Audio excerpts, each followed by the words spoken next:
Bonjour à toutes et à tous, j'espère que vous allez bien. Voici la revue de presse du samedi 13 septembre. On commence notre tour de la presse internationale en France où la victoire éclatante de l'OM fait la une de l'équipe ce matin.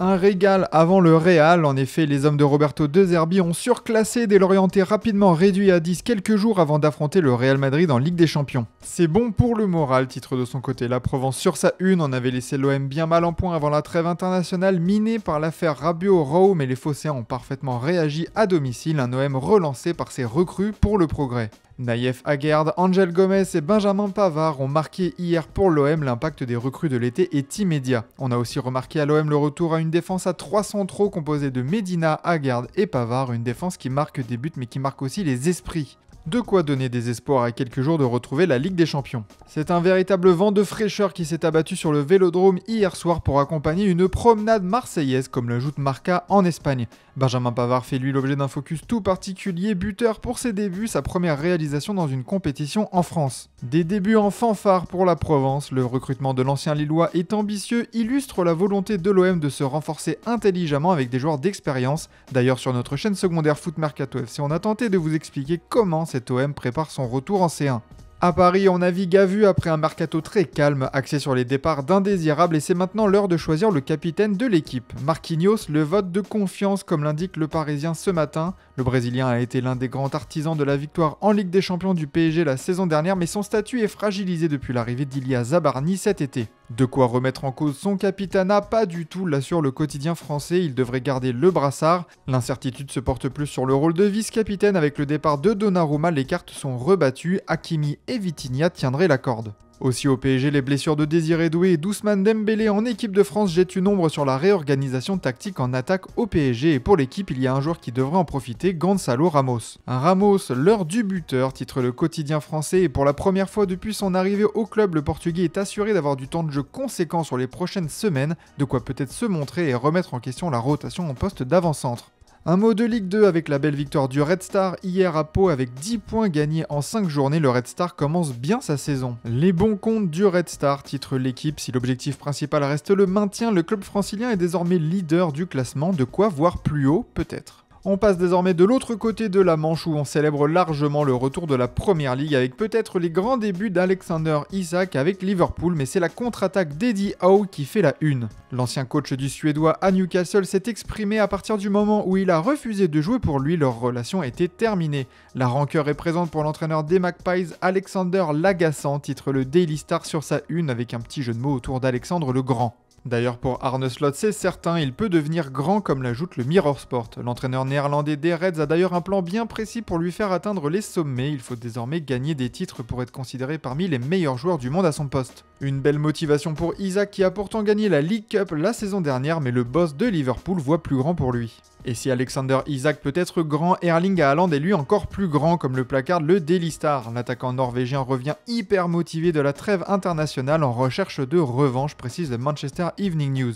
Manchester City reste sur un revers en première ligue contre Brighton et se retrouve en seconde partie de tableau avant d'affronter Manchester United dans un derby électrique. Un derby qui verra peut-être Gianluigi Donnarumma faire ses débuts avec les Citizens et dans le Manchester Evening News on se rassure, un gardien n'a pas à être un génie de la passe. Le portier italien va remplacer Ederson dans les cages de City avec un profil bien différent du brésilien, une antithèse même pour l'équipe.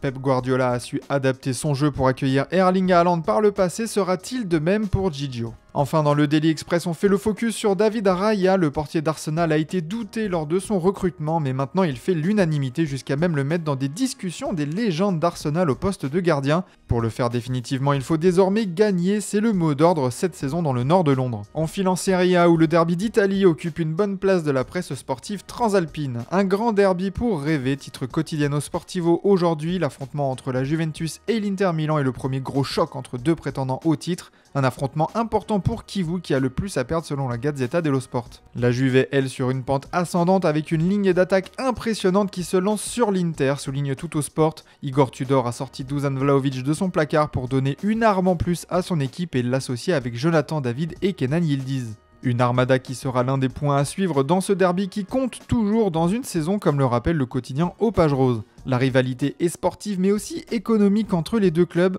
En effet, la Gazzetta dello Sport rappelle aussi que l'Inter, qui valait 3 fois moins que la Juventus il y a 10 ans, est désormais mieux valorisé que son rival, une progression fulgurante qui s'est aussi vue sur le terrain. Les deux clubs n'ont jamais été aussi proches sur le terrain et en dehors, de quoi donner du piment à ce derby. Le champion d'Italie est lui plus tranquille et pour Antonio Conte, la saison qui vient sera la plus difficile, confirmée et toujours plus compliquée pour les équipes. Il faut que le Napoli puisse s'inscrire dans la durée pour être au niveau des clubs historiques italiens. C'est même le moment de vérité pour la Gazzetta dello Sport cette semaine. Naples va enchaîner des matchs contre la Fiorentina ce soir à 20h45 et contre Manchester City en Ligue des Champions, l'occasion d'affirmer les ambitions sur les bords du Vésuve. Enfin, à Milan, on revient sur l'arrivée d'Adrien Rabiot et ses probables débuts contre Bologne, une arrivée bien vécue par le milieu de terrain français qui retrouve Massimiliano Allegri qui l'a connu à la Juventus Turin.